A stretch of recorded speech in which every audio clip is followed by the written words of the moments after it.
తెలంగాణ చలనచిత్రాలకు సంబంధించిన గద్దర్ అవార్డులు ప్రదానోత్సవంపై ప్రభుత్వం కీలక నిర్ణయం తీసుకుంది.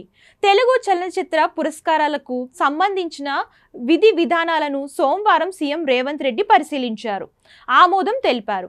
త్వరలోనే అవార్డులకు చెందిన పూర్తి వివరాలు ఎఫ్డీసీ ద్వారా నోటిఫికేషన్ విడుదల చేస్తామని Telangana film development corporation chairman Dil Raju ప్రకటించారు.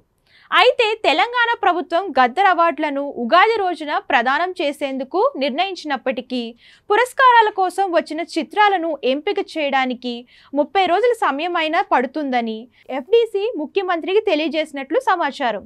వీటి ఎంపిక ప్రక్రియ పూర్తయి వాటిని ప్రభుత్వానికి పంపి ఆమోద ముద్ర వేయించడానికి నెల రోజుల కంటే ఎక్కువ సమయమే పడుతుండగా రానున్న ఉగాదికి అవార్డుల ప్రదానోత్సవం లేనట్టే అని తెలుస్తుంది. ఈ పనులన్నీ శరవేగంగా జరిగితే ఏప్రిల్లో గద్దర్ అవార్డుల ప్రదానోత్సవం ఉండవచ్చునని ప్రభుత్వ వర్గాలు అంచనా వేస్తున్నాయి.